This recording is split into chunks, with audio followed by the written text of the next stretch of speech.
senhores telespectadores da UniTV e TV O Fluminense, muito boa tarde. Nesse momento, damos início ao programa Grupo Mônaco de Cultura e Saúde, que vai ao ar, ao vivo, todas as terças-feiras, às 15 horas.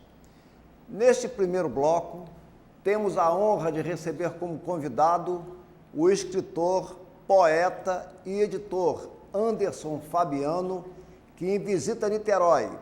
Ele que realiza belíssimo trabalho em Blumenau, Santa Catarina, à frente da Bárbara Editores, com lançamento de obras realmente notáveis. Boa tarde, Anderson. Boa tarde, uma Mônaco. honra tê-lo aqui em nosso programa. Prazer enormemente meu. Há muitos anos, eu sou carioca, né? Há muitos anos que eu queria te conhecer, estar contigo ao vivo, pela liderança que você exerce no ambiente literário fluminense, e é com muita honra de verdade que eu estou aqui. Muito obrigado, Anderson. Anderson, você é escritor, poeta e editor. Conciliar essas três atividades não deve ser fácil, embora elas estejam intimamente relacionadas. Como foi que tudo isso começou e como isto acontece hoje em sua vida? Bem, eu acho que eu teria que começar pelo escritor. O escritor nasceu pelo esforço do meu pai. O meu pai, quando eu era criança, me dava livro de presente e não apenas me impedia de colecionar balarrute, porque eu não conseguia correr atrás das figurinhas carimbadas, mas o pai me dava livros. Eu estudava numa escola do governo, uma escola da prefeitura, lá na Tijuca, no Rio de Janeiro. Papai me dava livros, claro, infantos juvenis. Na visita seguinte, ele me fazia uma sabatina, e se eu passasse, né, se eu fosse aprovado pelo velho, eu depois então tinha que entregar o livro em doação para a biblioteca da escola, né? Isso foi uma coisa até que para a criança traumatizou um pouco, porque eu queria ficar com alguma coisa do meu pai, né? Você imagina uma criança no colégio interno, o pai vai lá, deu umas coisas para ele e depois ele tem que dar para os outros. Mas depois eu entendi, porque um dia o papai me disse assim, ó, meu filho, não se preocupe em guardar alguma coisa, porque cultura se guarda na cabeça, não é na estante. Então eu acho que ali eu comecei a ser escritor. Depois vieram as redações, né? A gente tinha que fazer redação de concurso interescolar e aquelas coisas todas. Mais tarde, os bilhetinhos para as namoradas. Aí veio a fase de todo mundo achar que era poeta. Eu também tentei. Descobri bem cedo que era péssimo poeta, mas descobri tentando imitar Vinícius e Drummond, né? Depois a gente foi se aprimorando, lendo um pouco mais, estudando alguma coisinha. Então eu diria a você que eu não me considero assim mais cronista ou mais poeta. Eu me considero um operário da palavra. Eu sou um refém das emoções, entendeu? Eu acho que isso que a minha caminhada seria melhor identificada dessa maneira. Perfeito. O editor, ele veio por decorrência. Por quê? Eu trabalhei muito tempo com outras editoras, fazendo trabalho de criação de capas, fazendo diagramação de miolo, essa coisa toda. Quando eu tive a oportunidade de lançar um primeiro livro, que foi o Dando Soco no Sereno, pela Muiraquitã, aliás, aqui de Niterói, da Labouré. Muiraquitã. Exato. Eu comecei a aprender como era tortuoso o caminho de um autor independente. E foi tentando colocar à disposição das pessoas, dos outros autores, essa experiência que eu acabei acumulando, que eu peguei a minha editora, que é a Bárbara, que foi criada em 2001, se a memória não me trai, em Maricá. Nós editamos um jornal de lazer, turismo, cultura e esportes, chamado Muito Prazer, e foi a partir daí que eu criei a editora, e agora tem o quê, meu Deus? Tem 1 ano e meio, 2 anos que eu estou publicando. Perfeito. Anderson, seu livro, lançado em setembro, Bin Laden Não Morreu, vem fazendo sucesso e causa grande impacto ao público leitor. Como você concebeu um livro assim e por quê? Bem, como eu te disse, a minha linha de atuação foi, até Bin Laden Não Morreu, a de cronista e poeta. Eu, na verdade, ficava nesses dois segmentos. Quando eu estava secretário de comunicação do governo de Maricá, foi quando as torres foram derrubadas. Eu, na época, trabalhava com um grande parceiro, um grande amigo, Antônio Além, E a primeira coisa que eu perguntei a ele foi o seguinte: qual é a população desses prédios? A população fixa desses prédios. Aí ele me colheu lá de alguma forma essa informação, me passou, e eu disse a ele: isso é coisa para 7 a 10 mil mortos. Depois, para minha surpresa, eu fiquei sabendo que oficialmente foram 2.700 e pouco, já naquela época, e que o FBI conseguiu apurar em, parece que 72 horas, quem eram os 19 terroristas culpados, e, enfim, levantou-se tudo, se explicou tudo, ficou tudo explicado. Eu achei que aquelas explicações eram poucas, eram insuficientes, e comecei a coletar documentos na internet, estudos sérios publicados pelo mundo afora, principalmente do Noam Chomsky, que é da Universidade de Massachusetts, e do Michel Chossudovsky, que é da Universidade de Ottawa. E eu comecei a reunir esses documentos no início, Mônaco, sem saber direito o que eu ia fazer com aquilo. A única coisa que eu achava é que tinha alguma coisa incompleta. Eu queria saber o que estava faltando, né?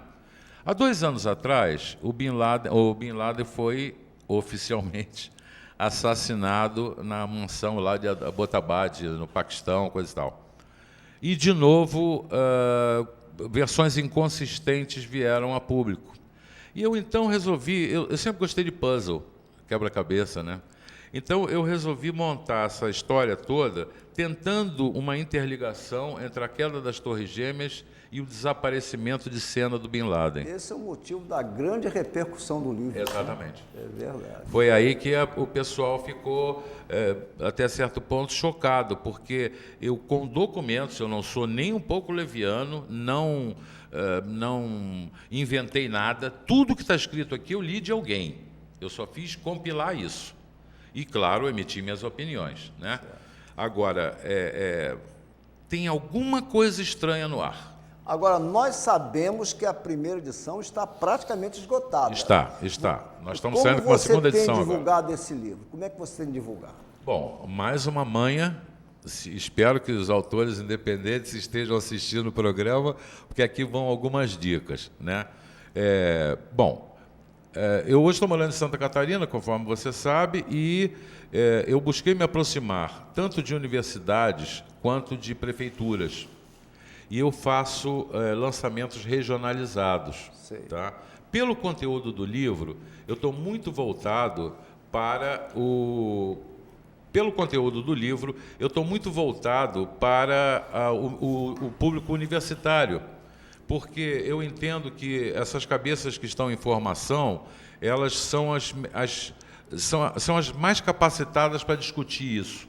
Nós já estamos meio cansados, a gente já está um pouquinho... já perdeu um pouco o elan, né? A idade, infelizmente, nos faz um pouco mais críticos, mas também nos tira um pouco da vibração que o jovem conserva. E eu, como fui um jovem bastante, digamos, agitado, eu acho que é um termo que cabe, eu espero que o jovem discuta isso.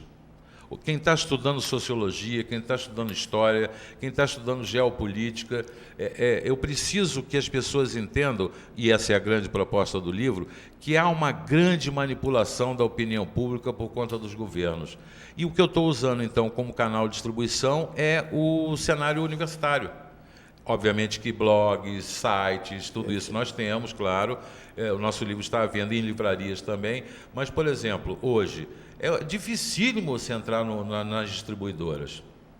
Então, todo o trabalho que a gente faz de venda é local. É verdade.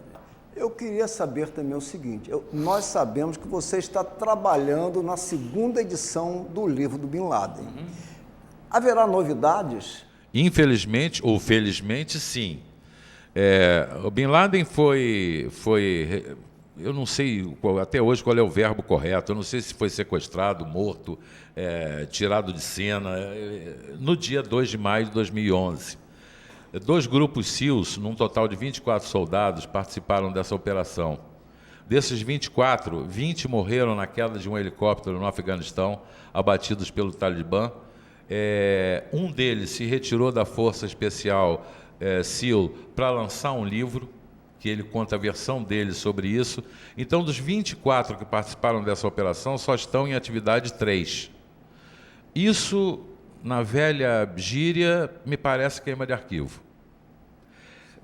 Existem 52 fotos que a CIA informou desde o início que estavam à disposição tanto do governo, quanto do Congresso, quanto da imprensa.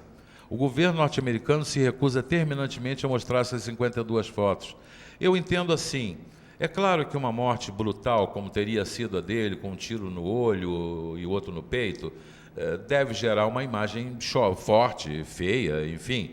Mas nós, infelizmente, já estamos um pouco acostumados a essas imagens pela própria violência urbana. Então, se eu quero dizer a você que este homem é o inimigo público número 1 do meu país e que meu exército, num show de competência, foi lá e acabou com ele, eu faço questão de mostrar essa foto. Eu faria. Mas talvez eu não tenha competência para ser governante, porque eu mostraria. Então, eles estão pedindo, inclusive, na própria justiça americana, que essas fotos não sejam divulgadas. Eu me pergunto por quê. É mais ou menos isso. Interessante.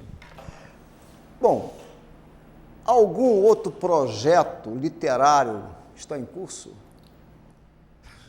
Escritor que se preza não para. Isso que eu estou curioso para saber. Eu pensei que após o Bin Laden eu ia fazer um livro sobre a história do PT, né? Eu pensei nisso. E eu tenho uma razoável bagagem política, estou metido nisso desde muitos anos e tudo mais. Mas eu achei por bem não fazê-lo, sabe?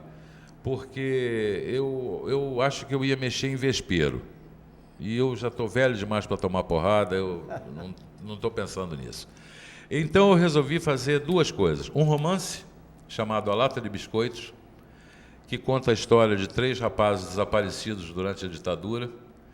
E essa história toda é narrada por um quarto, que também foi um menino naquela ocasião, e que, por um jogo do destino, começa a receber uns bilhetes de um dos garotos que estava preso.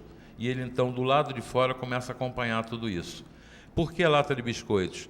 Porque ele guardou todos esses bilhetes numa lata de biscoito que ele encheu o saco de uma tia quando era guri, e ele guardava os tesouros dele naquilo lá. Então, já homem velho, adulto, ele um dia abre essa lata e relembra os recortes, relembra os bilhetes, relembra isso tudo e conta a história. E está previsto o lançamento ainda para esse ano? Não, esse eu quero pegar o cinquentenário da Revolução, né, que é mais interessante. Certo. E o outro é um livro que todo mundo já teve uma coisinha que alguém chegou e disse: a tua vida dava um livro, né? Então eu fiz um livro de crônicas autobiográficas, quer dizer, estou fazendo, fiz coisa nenhuma, cujo título é E Não É Que Deu um Livro? Eu estou fazendo isso. Então estamos ansiosos para o lançamento desses dois livros. Você vai saber, não se preocupe. Anderson, conhecemos sua produção poética, seu talento como escritor e a qualidade dos livros editados pela Bárbara Editora, que é uma homenagem à sua filha mais velha. É minha filha mais velha. Mas sabemos pouco de sua história. Fale-nos um pouco de sua trajetória, para todos nós. Minha trajetória eu acho que é muito parecida com a maioria dos cariocas, né? Eu sou nascido em Cascadura, até os 10 anos de idade estudei no colégio interno na Usina, na Tijuca. Sou filho de um político mal-sucedido e de uma mãe que saiu de casa apaixonada por um cara muito mais velho que ela, né? Então, esse é o início da minha história. O que acontece é que tanto o pai quanto a mãe sempre me instrumentalizaram tanto para a coisa do desenho quanto para a coisa da literatura. Então, eu tive muitas felicidades na vida.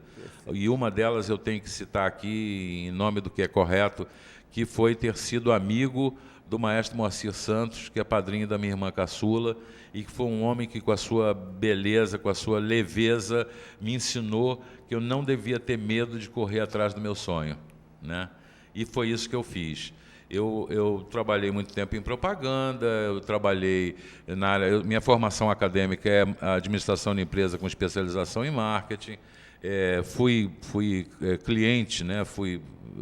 Eu fui Fiat, eu fui Fininvest, eu fui um monte de coisa. Mas o meu apelo maior vinha dessa coisa do veio artístico. Eu queria fazer alguma coisa nessa direção.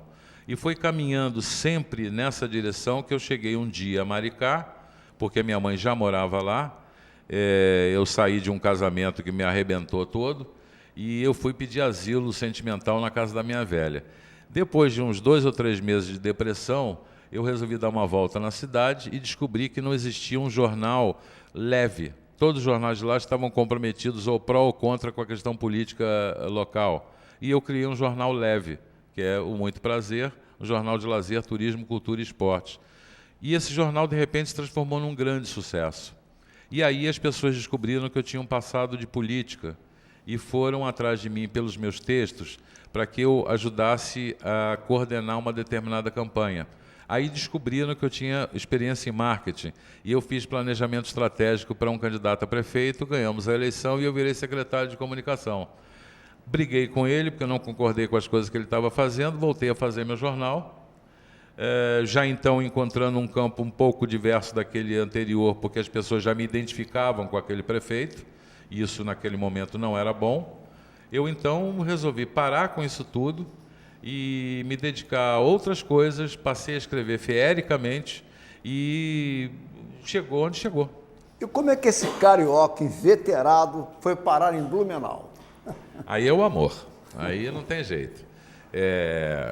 Carioca, sim, e com uma brincadeira que o pessoal gosta. Eu tenho um lado meu muito brincalhão, sabe? Eu sou frequentador de escola de samba, sou ritmista de bateria, enfim.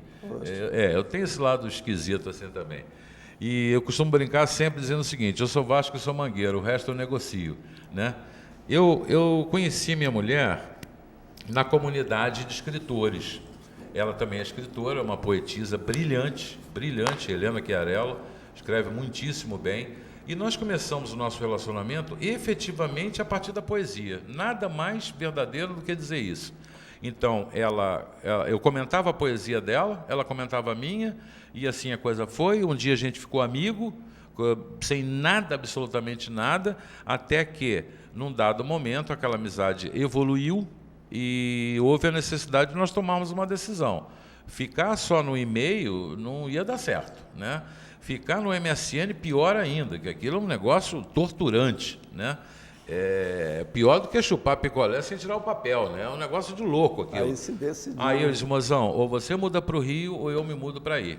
Ela disse: bom, eu tenho filhos aqui, preciso ficar aqui, tenho medo de morar no Rio. Eu digo: então arruma um lugar na cama que eu estou indo. Então esse foi o motivo da... E lá se vão 3 anos que nós estamos casados em Blumenau. E Blumenau ficou enriquecido com a sua Meu Deus, presença. que cidade linda. Mônaco, que coisa bonita aquilo. Anderson, parece-nos que o foco empresarial de sua editora é o segmento de autores independentes.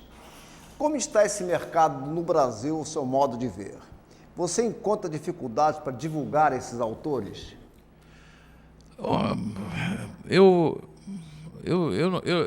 acho que o enfoque é um pouco mais abrangente. Eu acho que a cultura no Brasil não está bem, sabe? O autor independente é um peregrino. O autor independente é um cara que anda de chapéu na mão colhendo moeda. E eu vou dizer uma coisa a você, Mônaco, da forma mais carinhosa que for possível, porque o meu objetivo aqui não é falar mal de ninguém. Mas é muito triste você ver a Academia Brasileira de Letras dar a medalha Machado de Assis para o Ronaldinho. Porque eu conheço um monte de escritores que estão sofrendo com textos maravilhosos sem a condição de imprimir. E ninguém pode afirmar que um desses autores não venha a ser um grande sucesso no futuro, mas ele não tem nem a chance de botar o livro dele na rua.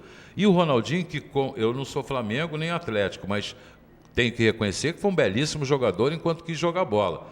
É um craque, eu não discuto isso. Mas um homem que chega na ABL e diz que não tem hábito de ler e ganha uma medalha Machado de Assis, para mim isso é o que acontece com a cultura nesse momento. Anderson, eu queria saber quantos autores e títulos a Barba Editora já lançou ao longo desses anos. Como eu te disse, na verdade nós começamos como jornal. Com edição de livros, nós temos um pouco menos que 2 anos, né? Eu tenho hoje lançados, o que está em casa ainda por sair, eu não vou contar. São 13 títulos, 13 títulos com 7 autores.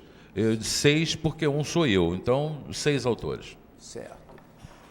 Você está trabalhando numa antologia, certo? Estou. Quem vai participar dessa antologia e como é que está o projeto? A antologia é uma antologia poética, né?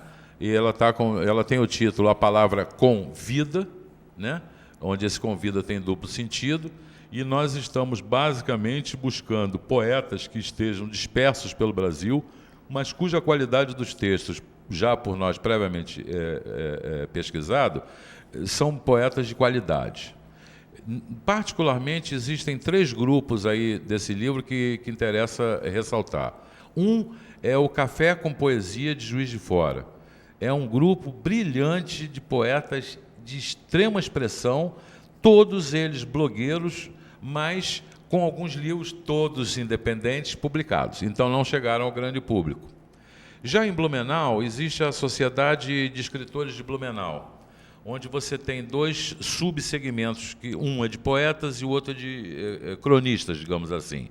Neste também nós encontramos gente, inclusive da Academia Blumenauense de Letras, com textos modernos, contemporâneos, bem ritmados, com temas interessantes, mas sem visibilidade, né? Então, o projeto A Palavra Convida é, na verdade, o primeiro passo de um outro projeto.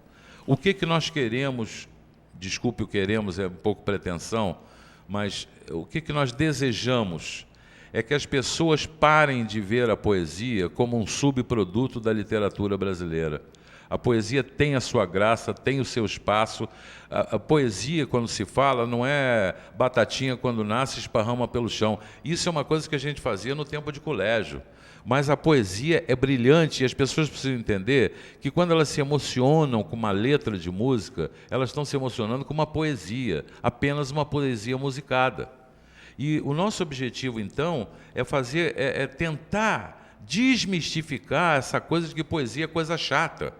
Porque houve um momento que todo mundo resolveu fazer poesia nesse país. E, é claro, a qualidade caiu, mas tem muito poeta bom. E uma coisa importante, Mônaco, que eu não tive a oportunidade de dizer, nós estamos em Blumenau, sim, mas eu tenho autores aqui já publicados de várias partes do Brasil, porque hoje, com a facilidade da internet, eu tenho livros, acabei de lançar um em Dourados, Mato Grosso do Sul, eu tenho livros de Divinópolis, livros de Ribeirão Preto, livros de Caxias do Sul, autores de várias partes do Brasil, entendeu? Que chegam à editora. Então, a proposta principal da Palavra Convida é essa. E o terceiro grupo, pasme você, é um grupo de escritores também, reputo, brilhantes, de Portugal.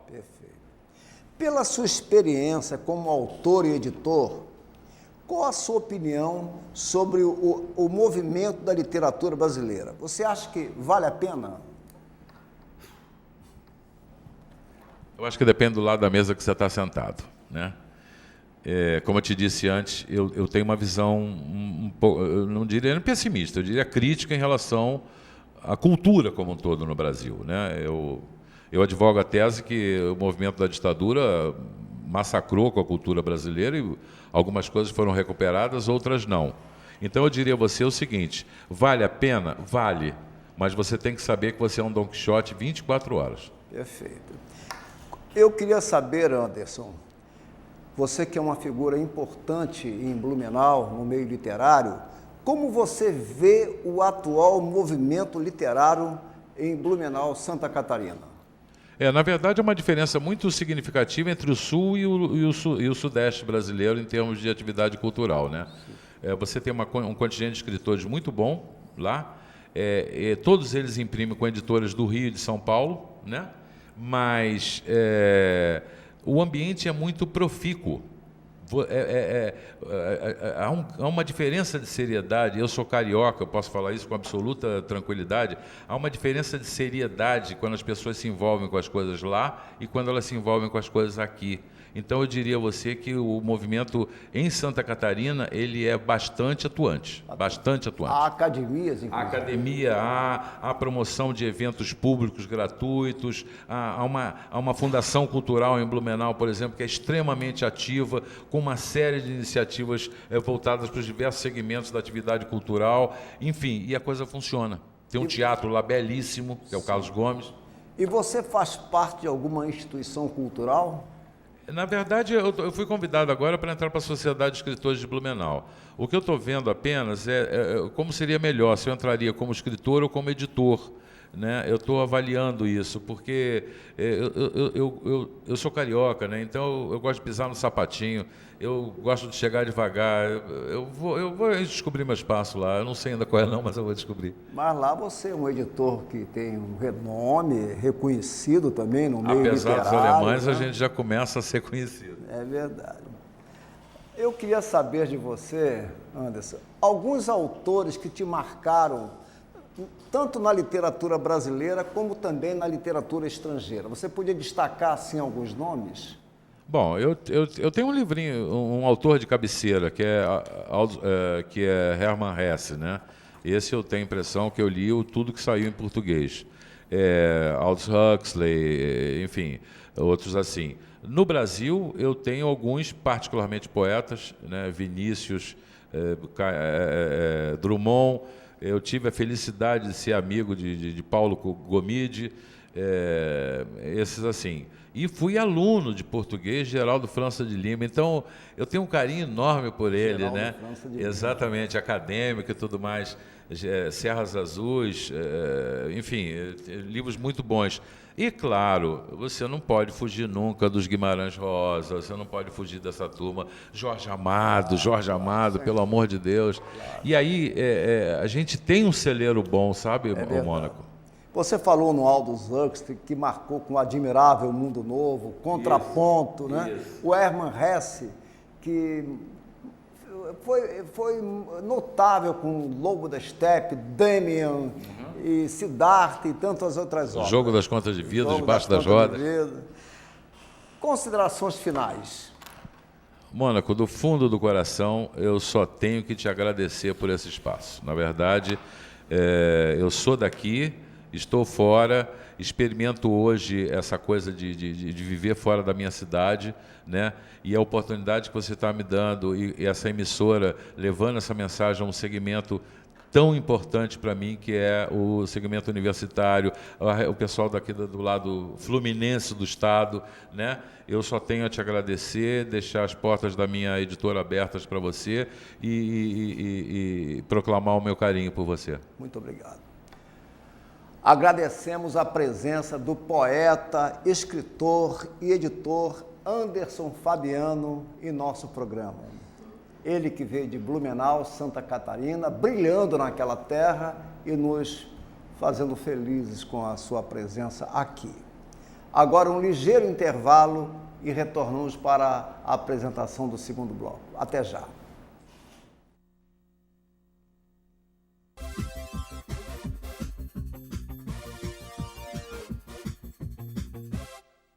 A UF foi a quarta universidade brasileira que mais recebeu recursos este ano do programa Incluir, do Ministério da Educação, que propõe ações para a inclusão de pessoas deficientes nas instituições federais.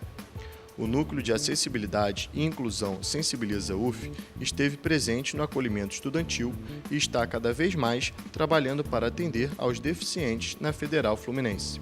Eu acho que a UF é uma antes e de outra depois da implantação do Núcleo de Acessibilidade Sensibiliza UF.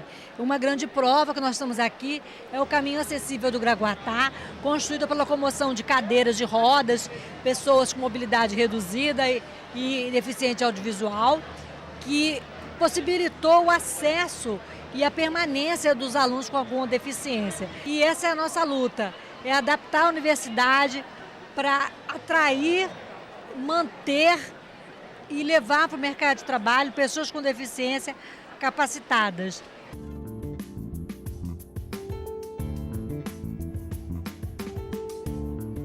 O Festival Assim Vivemos foi o primeiro evento grande no Brasil que trouxe formalmente, profissionalmente, a audiodescrição. para o Brasil, que é o recurso de acessibilidade para as pessoas com deficiência visual. A audiodescrição descreve tudo o que vai na imagem, tudo que está na imagem de um filme, ou de uma peça de teatro, ou de um evento, ou de qualquer tipo de espetáculo ou acontecimento. Convidada pelo Sensibiliza UF, a Pulsar Companhia de Dança fez uma apresentação durante o acolhimento estudantil. Via muita possibilidade de criação, muita plasticidade nesses corpos tão diversos, independente da deficiência não. É claro que a deficiência me chamava muita atenção porque era muito diverso e com qualidades muito diferentes. E dentro do contemporâneo, eu acho que é isso que instiga, né? Você lidar com essa diferença, você poder despadronizar o que a sociedade normalmente quer ver. Tanto que muitas pessoas sabem, começam a ficar com pena no início, puxa, o deficiente, choram. E aí os depoimentos que mais gosto que depois vão esquecendo que tem pessoas com deficiência ou não e se encantam pelo trabalho. E não vem mais aquela pessoa, vem o bailarino com deficiência, não o deficiente com o bailarino. A gente foca na arte e traz a reboque dela uma série de, vamos dizer assim, de benefícios, que é a inclusão social, que é a parte terapêutica, né, que a gente pode ir trabalhando paralelamente, mas o nosso foco principal realmente é a arte.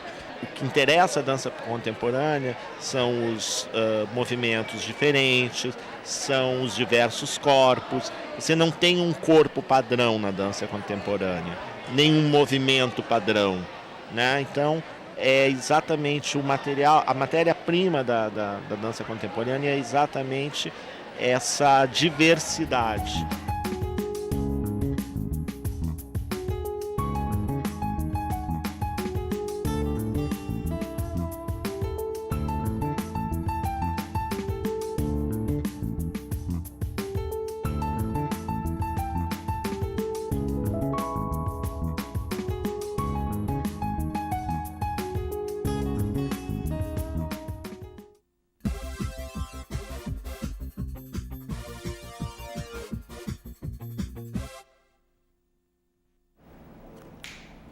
Após um ligeiro intervalo, retornamos para a apresentação do segundo bloco do programa, onde temos a honra de continuar a entrevista com o nosso querido editor, escritor e poeta Anderson Fabiano, ele que tem inúmeras histórias a contar sobre sua trajetória, sua luta em prol do movimento literário em Blumenau, Santa Catarina. Por favor, Anderson, eu gostaria que nesse segundo bloco você nos falasse algo a respeito das obras editadas pela Bárbara Editora. Você tem mais ou menos assim em mente os títulos, os autores? Tenho. O primeiro livro que nós fizemos foi um livro infantil da escritora paulistana Anne Lieri e ela fez um lançamento exclusivamente em São Paulo e funcionou bastante bem. Depois disso, nós fizemos com Roberto Doppheit, um escritor blumenauense, nós fizemos Com os Pés no Chão, Ceticismo em Gotas. É um livro de filosofia e autoajuda, em que ele faz uma coisa que nós julgamos bacana, que ele não dá o peixe, mas te ensina a pescar. E faz isso a partir de uma análise que ele vem desenvolvendo há tempos, é uma tese dele, e muito bem apresentada. Nós temos o caso do Dante Marcucci, que é um escritor de Caxias do Sul, que está hoje radicado em Divinópolis, em Minas Gerais. Ele tem hoje, se a memória não me trai, eu acho que 6 títulos publicados conosco, sendo que ele tem poesias, crônicas, contos e uma espécie de um diário de viagem que ele fez, que ele tem muitos negócios na Índia, e é muito interessante, é um livro chamado A Caminho das Índias, porque ele conta peculiaridades sobre a vida do povo indiano. E ele tem um savoir-faire, ele tem um jeito muito agradável assim de fazer a narrativa dele, então não fica aquela coisa chata de contar aquela coisinha, em tal lugar tem isso, porque você vai lá, custa tanto. Não, ele conta historinhas, sabe? Como ele tinha que fazer para conseguir comer um pedaço de carne na Índia, onde a vaca é sagrada. Enfim, é muito interessante. É verdade. Estamos ansiosos também para ver esse Com o maior trabalho. prazer. Posso te mandar. E foi muito bom termos você ao nosso lado aqui nesse programa, porque você nos passou coisas interessantíssimas a respeito das obras editadas pela Bárbara Editora, que, como eu falei anteriormente, uma homenagem à sua filha. Exato. Parabéns pelo seu trabalho, Anderson, e nós nos colocamos sempre à sua disposição. Aqui o programa da TV, UniTV, canal 17, e também TV O Fluminense. Muito grato, mais uma vez, pela sua presença aqui, que muito nos honrou. E, nesse momento, temos a honra de receber a convidada, que é a professora Ana Cláudia de Albuquerque Miranda, conhecida no meio cultural como Ana Tedeschi, arqueóloga, primatologista e artista plástica. Por favor, professora Ana Tedeschi, é uma honra tê-la aqui em nosso programa. Uma boa tarde para a senhora. Iniciamos a entrevista com a professora Ana Tedeschi, queremos saber qual o local de nascimento. Bom, eu esqueci de pegar o microfone. Fica à vontade. Nasci em Vitória, no Espírito Santo, no bairro de Jucutuquara, né, que significa Roça de Milho Verde. Perfeito. E há quantos anos a senhora reside aqui em Niterói? Eu já estou aqui em Niterói há 57 anos, mais de meio século. Anos. 57 anos. É uma vida, hein? 57 anos. São várias nessa vidas. cidade de São Niterói, várias vidas. que é uma cidade que a gente ama, admira, né? Grandes valores por aqui passaram, foi berço de grandes personalidades, né? Eu queria saber, professora Ana, onde iniciou os seus estudos de biologia? Os meus estudos de biologia começaram muito cedo, porque meu pai, eu nasci só em Vitória, mas fui criada em Santa Teresa do Espírito Santo. E meu pai era juiz, judicou 10 anos lá em Santa Teresa. Então, toda a minha infância foi passada dentro da reserva biológica de Augusto Rusk. E ali nós conversávamos com os colibris. E ele fazia as pesquisas e gostava muito de criança. Então, ele levava as crianças, filhos de promotores, juízes e advogados, para participarem da pesquisa dele, né? E ele gostava muito de que nós estivéssemos ali já aprendendo alguma coisa sobre biologia. Perfeito. Aí surgiu o seu... Aí surgiram as vontades, né? As vontades, os projetos. Desde 7 anos de idade, eu já escondia alguma coisa para poder procurar. Mas não que eu tivesse intenção de ser detetive, eu tinha mesmo vontade de fazer ciência, fazer pesquisa, né?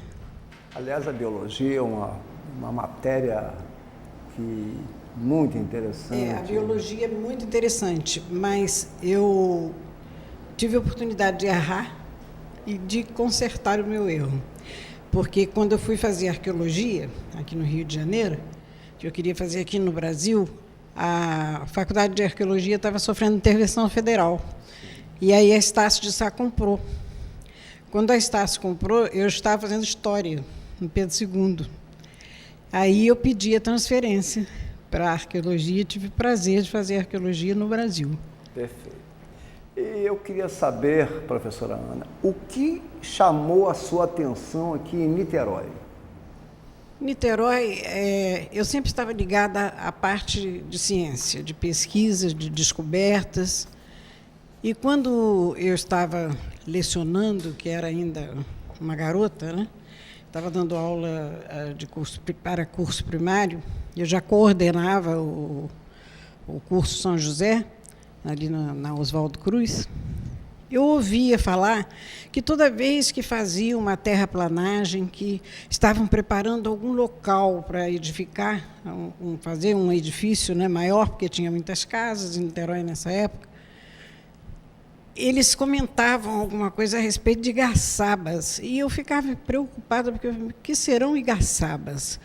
E o que continha dentro desses vasos, que depois eles explicavam? Eram vasos e nós quebramos os vasos, porque não tinha valor nenhum, porque eram os funcionários que estavam trabalhando na terraplanagem. E mesmo que não fossem os proprietários ou grandes empresários, eles não iam saber nada sobre arqueologia. E aí aquilo me preocupou muito. Eu falei, mas sempre que abrem um local, eles acham algumas coisas referentes à pré-história, mas eu não sabia nada de pré-história. Aí que eu comecei, autodidaticamente, a querer entender e procurar entender. Quando foi em 1968, é que apareceram as primeiras notícias, assim, aleatoriamente apareciam as notícias a respeito da terraplanagem feita em Itaipu, né? Que a Veplan estava lá para poder edificar alguma coisa, e estavam começando em 1978. 68 eu ainda não tinha iniciado nenhum movimento empresarial. Eu queria saber por que se interessou tanto por Duna Grande. Porque Duna Grande, em 1968, houve um pedido do IPHAN para que arqueólogos do Museu Nacional, da UFRJ, eu não estava nessa pesquisa, se apresentassem ao local, porque tinham notícia de que haveria ali sítios arqueológicos.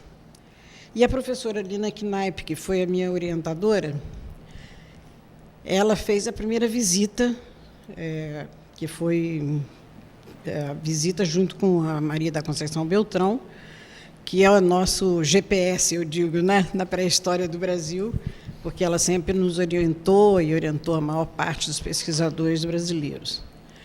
E ela foi visitar, mas só 10 anos depois, que já tinha notícia que o professor Ondemar Dias, que era diretor do Instituto Arqueológico Brasileiro, de Arqueologia Brasileira, ele já tinha colocado uma sonda geológica e perfurou essa sonda, perfurou a Duna Grande, em um determinado ponto, e ele puxou, junto com o geomorfólogo, logicamente, e fez a leitura da sonda. Então, ele disse, aqui dentro de Duna Grande existe um sítio arqueológico. E ele até classificou como fase Itaipu. Essa fase Itaipu é uma fase cerâmica, que até hoje todos os arqueólogos consideram essa pesquisa, né, porque foi a primeira pesquisa elaborada ali. Perfeito. Quais são os projetos elaborados atualmente para a preservação de Duna Grande? A senhora poderia nos... Olha, a preservação de Duna Grande, quando o IPHAN completou 50 anos de existência, foi símbolo da arqueologia brasileira. Duna Grande, porque já se sabia que existia o sítio arqueológico ali, porque a professora Lina Knaip voltou depois, e fazendo uma prospecção na área, em 1978, ela percebeu, pela terraplanagem que estava sendo feita pela Veplan e a abertura da estrada, que seria para Camboinhas, de Itaipu para Camboinhas, ela detectou um pequeno sítio arqueológico que já estava quase no final, porque já tinha sido mexido. Então, ela fez uma pesquisa de salvamento. Agora, na atualidade, nós arqueólogos, só podemos fazer mesmo pesquisa de salvamento, porque os sítios que são intactos, ainda não foram mexidos, eles são conservados pelo IPHAN. E a pergunta que o professor fez foi a respeito do... Se há algum projetos, né, elaborados atualmente Sim. para a preservação de Duna Existe, Grande. é porque eu estou desde a pré-história dos projetos. É porque o projeto, por exemplo, da Lei 3.924, de 1991, fala justamente sobre a preservação e a conservação desses sítios arqueológicos, dos bens culturais, né? E qual seria o projeto agora, no momento? Seria de conservação, porque a duna está completamente solta lá. Ninguém pode fazer nada, nem estão fazendo nada, nem sabem da existência de Duna Grande. Então, nosso projeto agora é chamar a atenção novamente para que as autoridades tomem conhecimento e possam elaborar um projeto dentro da prefeitura a nível municipal, né? E por que Duna Grande é tão importante para o município de Niterói? Porque ela é uma duna que é a última duna da municipalidade. Não tem mais duna em Niterói. Havia cadeias de dunas aqui em Icaraí, nós temos registros feitos por pintores de dunas também em Santa Rosa, né? Antônio Parreiras fala no livro dele sobre isso, e que ele visitava essas dunas em Icaraí, e elas foram se desgastando, foram se acabando, foram sofrendo terraplanagem, foram fazendo edifícios e tirando a parte onde estavam essas dunas. E a última duna da municipalidade é justamente Duna Grande, que é um sítio arqueológico, que, além de ser a última duna da municipalidade, ela contém dentro de si um sítio arqueológico. E há algum projeto para chamar a atenção do povo e das autoridades aqui de Niterói? Olha, desde 1991 é que eu chamo a atenção das autoridades, vou aos gabinetes, conversando com os ministros, conversando com o prefeito, elaborando projeto para falar gratuitamente nas universidades, nos colégios, chamando a atenção do povo a respeito da importância ecológica, da importância ambiental, da importância científica de Duna Grande. Tentei fazer vários movimentos, mas é difícil. Você mobilizar o povo é difícil, porque se as autoridades não estão sabendo o que está acontecendo dentro da sua própria... Desculpa, mas é a verdade. As autoridades precisam tomar conhecimento do que está acontecendo a nível cultural dentro do seu próprio município. E muitos não sabem.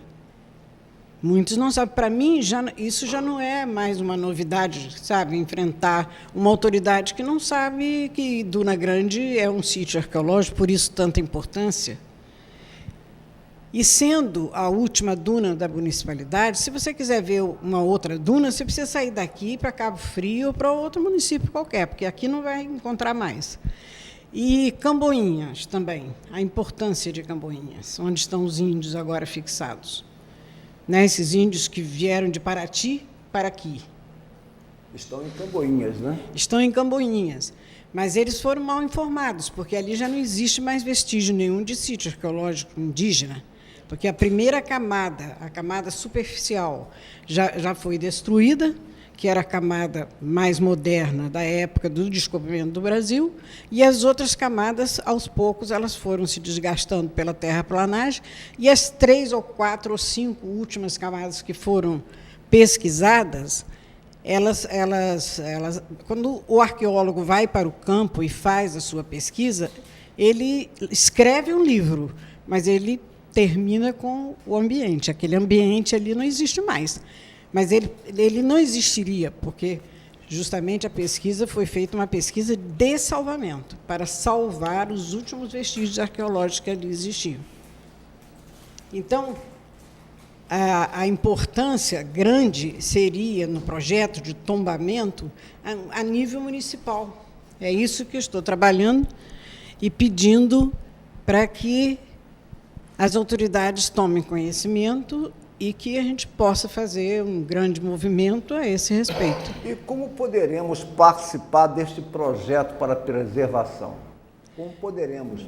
Justamente contactando as autoridades, fazendo o papel que eu estava fazendo sozinha, mas eu preciso de uma equipe agora grande. Preciso de um apoio, preciso de apoio. Não há necessidade de patrocínio agora. Sim. Precisamos de apoio mesmo, né? Dessa forma que poderemos colaborar, né? É dessa forma que as autoridades podem colaborar, que os cientistas de outras áreas também podem colaborar, que os alunos podem colaborar, os professores orientando seus alunos, porque eu estou à disposição para palestras. É só me chamar que eu irei. Perfeito. Há uma obra muito importante sobre a arqueologia brasileira que foi escrita pelo Angione Costa, uma edição antiga editada pela Coleção Brasiliana da Editora Nacional, que fez um sucesso extraordinário. Uma obra que teve uma edição assim rapidamente esgotada.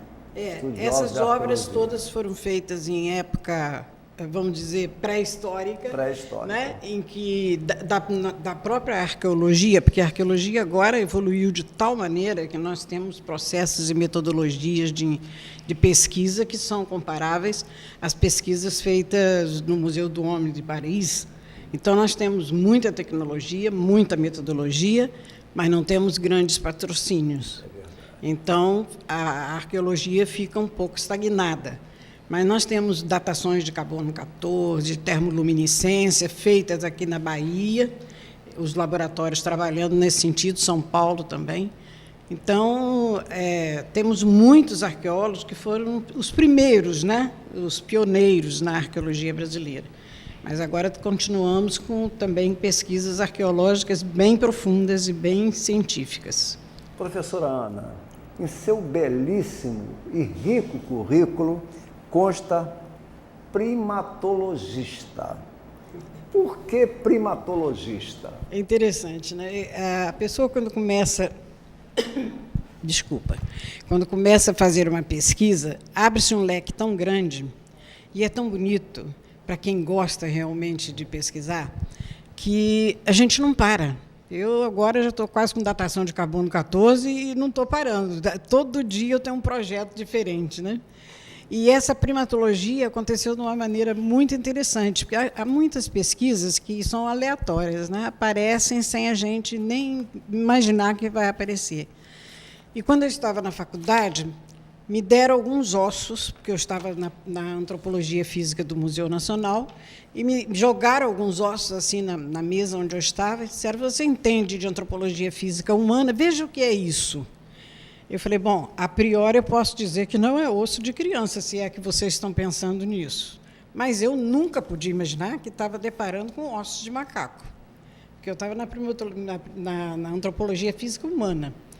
E, de repente, não mais do que de repente, a minha professora falou: você está liberada de 3 laboratórios, que eu não gostava dos laboratórios, porque eu já tinha a prática, eu só precisava da parte teórica. Eu te libero dos 3 laboratórios e você vai apresentar no primeiro congresso, apresentar esse osso aí. E eu passei noites e noites e noites em claro, porque eu gosto disso.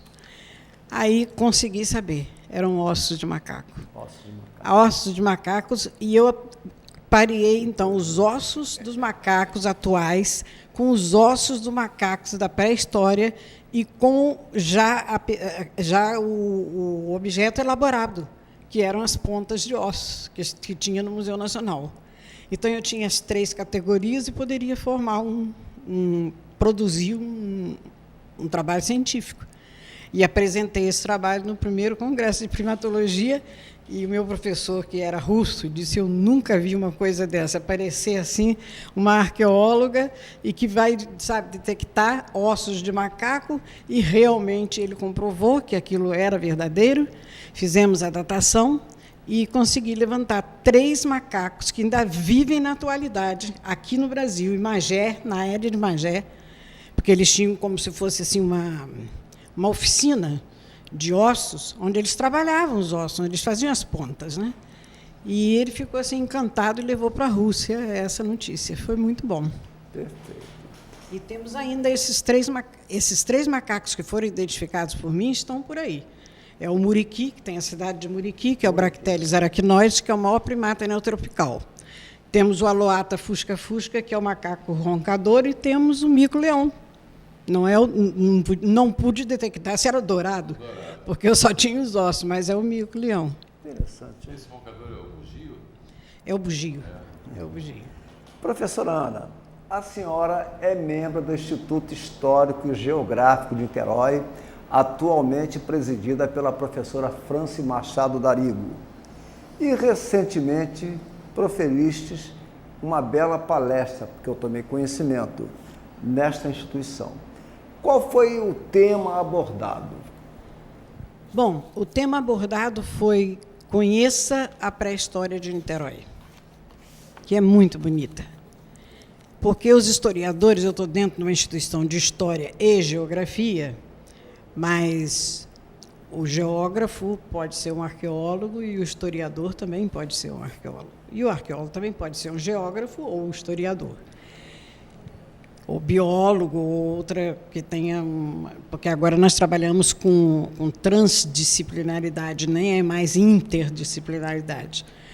E o meu tema foi justamente para chamar a atenção das pessoas sobre a pré-história de Niterói. Porque fala-se muito da pré-história na França, da pré-história toda da Europa, da pré-história nos Estados Unidos, na África também, mas nós temos uma belíssima pré-história em Niterói, que ninguém conhece e que precisa conhecer para poder defender, porque só posso defender aquilo que eu conheço. Se eu não conheço, não tenho conhecimento nenhum, não tem como defender, né? É verdade. E Niterói tem muita história. Tem história e tem pré-história. Tem história e pré-história. E é necessário que as pessoas saibam sobre essa pré-história de Niterói para poder defendê-la, para poder defender Duna Grande e para saber que quem tem memória tem história. E sempre que você se lembrar de algum ponto, a professora falou sobre isso, isso, isso. Então, eu tenho memória, é sinal de que a minha cidade tem uma bela história. De pleno acordo. Professora Ana Tedeschi, considerações finais. Considerações finais. Foi um privilégio muito grande estar aqui contigo, porque Francis falou muito bem das suas entrevistas, de como eram elaboradas, da tranquilidade, né? E como eu precisava de um veículo realmente para poder fazer essa abordagem e chamar a atenção, então, das pessoas e das autoridades, para mim foi um presente realmente que veio do céu. Eu agradeço muito pela sua bondade, pela sua intelectualidade e pela preocupação que você tem com a cultura. O agradecimento é nosso aqui do programa Grupo Mônaco de Cultura.